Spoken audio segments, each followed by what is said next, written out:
Statement of Sasha James, Assistant Archivist at the Magnus Institute, London, regarding... Let's just call it a series of paranormal sightings. Statement recorded direct from subject, 2nd of April, 2016. Right. Well, I'm sure you know, I was sceptical about how dangerous this Jane Prentice was when you first suggested Martin stay in the archives. I mean, it's not that I didn't believe him about what happened, it just seemed... Well, Martin is a great researcher, but his self-preservation instincts are not the strongest. And to be frank, I thought that if this Prentice were a danger everyone seemed to think, then he'd almost certainly be dead. Don't get me wrong, I mean, I've read the same statements and profiles as you, so I know how many people have died because of her. What was it, 6 hospital staff when she was first admitted? 6 from colonization and a 7th with a broken neck from her escape. But that was 2 years ago, and whatever she is now, it sounds like her condition is degenerating. I just wasn't sure how much damage she'd still be capable of. So I guess I didn't take as much care as I should have when I was coming into the Institute yesterday. The thing is, I'm still not sure how much of a threat she is.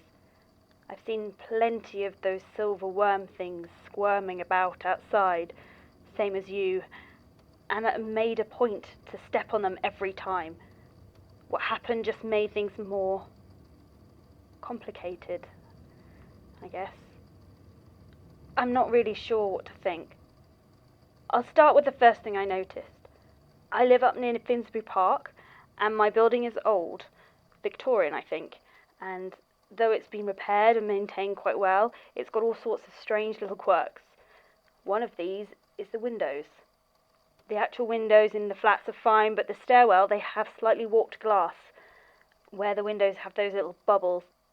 Looking down on the street below can be a bit strange, as the glass bends the light and distorts whatever's below it.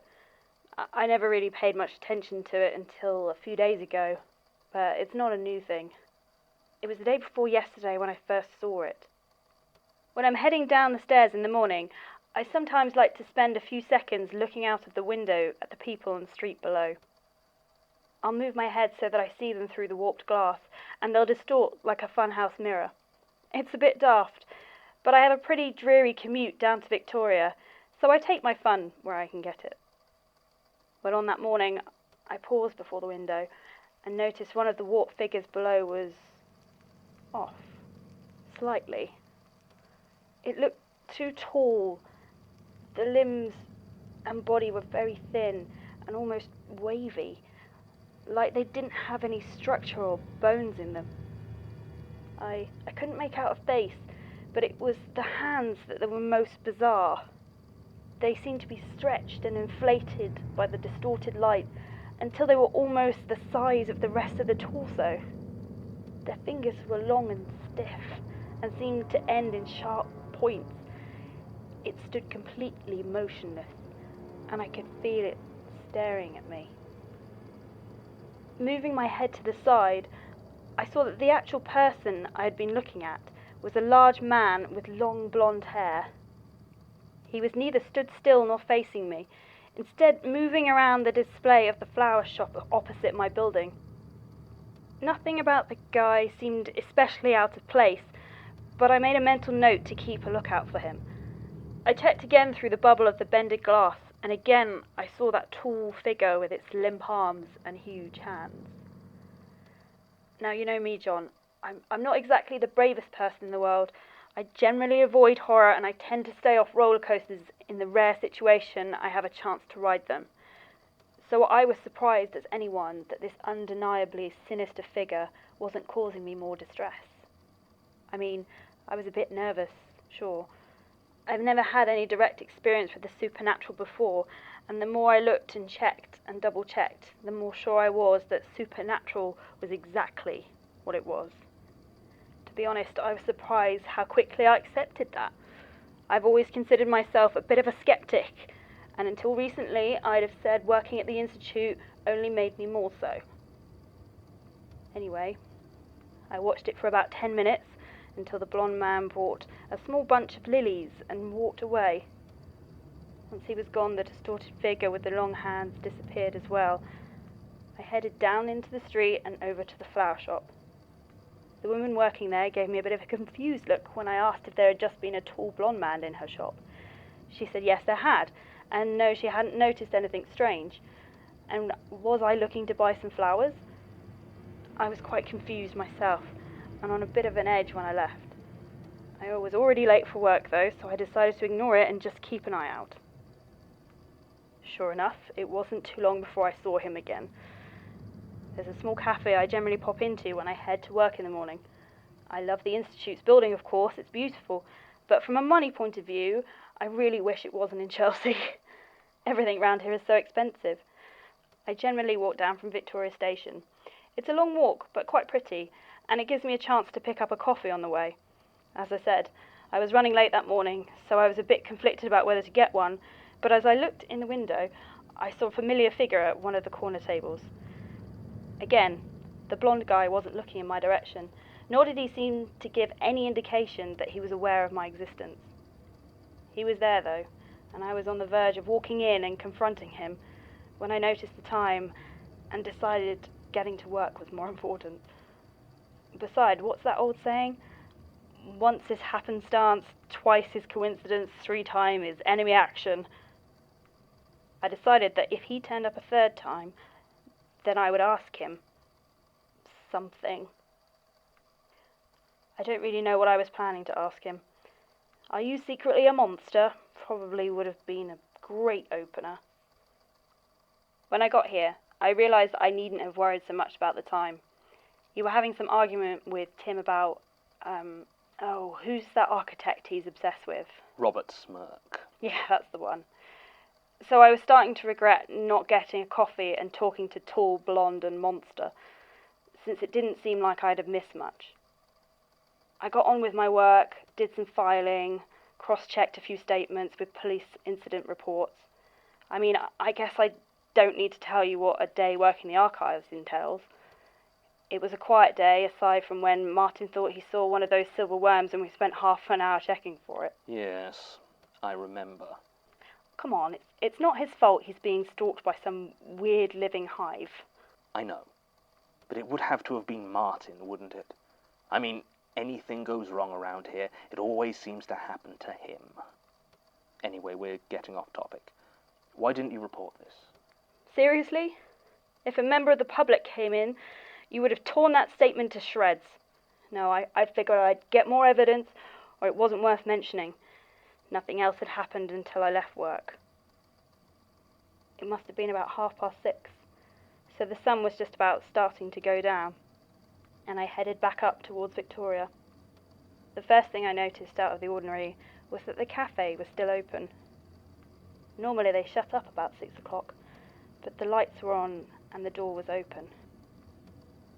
I couldn't see anyone behind the counter though, and there was only one customer.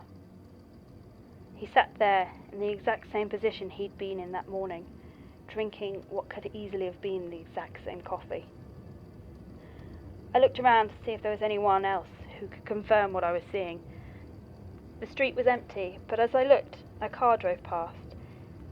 In the curving glass of its tinted windows, I saw him there, the weird, distorted body, rail-thin and limp, the hands huge and sharp. And then the car passed on, and I turned back to see a normal-looking man. But now, for the first time, he was looking at me. He gestured to the chair across from him, clearly inviting me inside. I don't know why I wasn't more scared going in there, but I wasn't. My curiosity apparently conquered my nervousness. He didn't speak when I sat down, and I saw his coffee cup was empty. Whatever was inside had dried up hours ago. He seemed to be waiting for me to ask him a question. So I asked him what he was.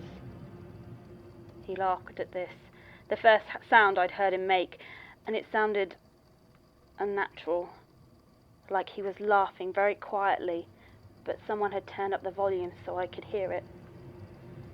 He said it didn't matter what he was, that he couldn't describe it even if he wanted to. What was the phrase he used? How would a melody describe itself when asked? This put my back up a bit, to be honest, and I told him if he was going to talk in cheap riddles, I was just going to leave. He actually apologised. Told me I could call him Michael. I didn't want to call him Michael. It didn't seem to fit somehow, and the way he said it made me think that it definitely was not his name. Still, it wasn't like I had any other name for him. No, not for him. For it. It sat there, clearly waiting for me to ask another question, so I did. I asked it what it wanted and was told that it wanted to help. Help? With what? That's what I said. Did it want to stop Jane Prentice? It laughed that weird laugh again and told me that I had no idea what was really going on. It didn't sound like it had any intention of telling me, though. It just seemed like it was amused by my attempts to understand. Then it said it didn't care if I or my companions lived or died, but that the flesh hive was always rash. It said it wanted to be friends. When it said that, it put its hand in mine, and it may have looked like a human hand, but it was heavy. It felt like a wet leather bag full of heavy stones, sharp stones. I pulled my hand away quickly and got up to leave. By this point, I was just about sick of this weird thing that looked like a person, but was not a person, and talked in riddles. It made no move to stop me as I headed towards the door. As I was about to exit, though, it called after me and said if I was interested in saving your life, it would be waiting at Hamwell Cemetery. Sorry, saving my life? Yeah, it called you by name. You and Martin and Tim. That's unsettling. It really was. At the time, I just tried to ignore it. I went home and I got as much sleep as I could. I don't know if you noticed how tired I was yesterday, what with Tim's April Fool's joke and everything. Don't remind me. Well, I was a bit of a mess. I checked the cafe on the way in and on the way home. I even went down there on my lunch, but Michael wasn't there. Part of me wanted to tell you about it immediately, to make a statement, but even if you believe me, I knew you'd try and talk me out of going to Hamwell Cemetery, and I had just about made my mind up to go. I didn't know if what Michael had said was a threat or a warning or just a lie, but I decided I couldn't take the chance, so I went to the cemetery. The sun was starting to go down when I got there, and the gates of the graveyard were lit with a bright orange of the dying light. It had been raining earlier that day, and the pools of water reflected the vivid colours of the sky. Hanwell is an old cemetery, and past the walls I could see the weathered old gravestones standing silent. As it turned out, I didn't have to go inside. Michael was waiting for me next to the tall iron gates when I arrived. I caught a glimpse of its reflection in one of the deep pools of rainwater, and shuddered as I saw it again, the warped body and swollen, bony hands. It didn't say anything when I arrived, just nodded at me to follow. I have no idea how long it stood there waiting for me. I expected to go into the graveyard, but instead, Michael started walking down the road towards a nearby row of houses. The sign on the road said, Azalea Close. Most of the buildings were in good repair, but there was one at the end that looked abandoned. It might have been a pub at one point, but now all the windows were boarded with metal sheets and covered with dirt and graffiti. The door, however, was open and swinging gently. Michael went inside, clearly expecting me to follow, so I did. Inside was dark and dusty. I was annoyed with myself that I hadn't thought to bring a torch, but just enough of the setting sun came through the door for me to see by. It clearly had once been a pub, and the bar appeared to be intact, though riddled with woodworm. Sitting on top of it was what looked like a builder's kit with a toolbox and a small fire extinguisher. I was just about to ask Michael why we were here when I heard it.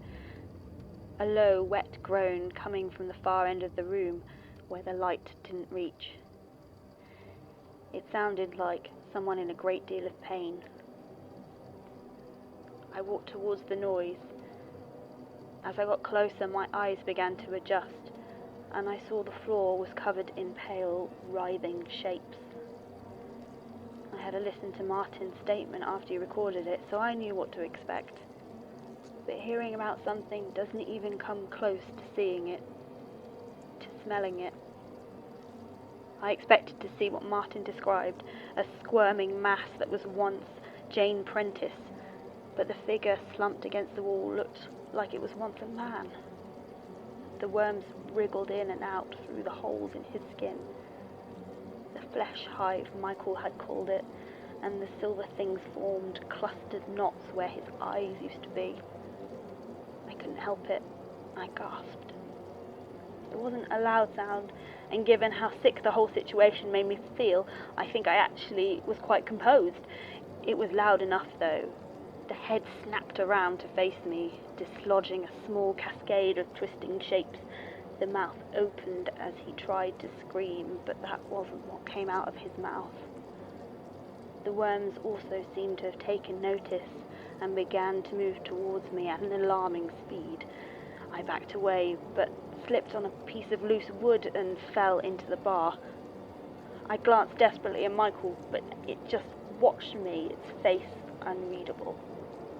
I started to try and stamp on the worms as they approached, but there was just too many of them. Staggering to my feet, I felt my hand come to rest on something cold and metal, the fire extinguisher. Without thinking, I pulled the pin out and squeezed the handle.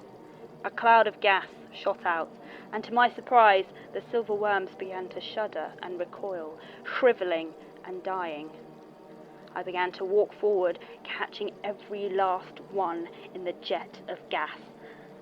Finally, I found myself standing over the mass of pitted and hollow skin that was once a man. He shuddered violently as the gas engulfed him, and then lay still. I was breathing heavily, and the CO2 from the fire extinguisher was making me feel lightheaded. For some reason, I felt like I should check his pockets. They were empty except for a wallet.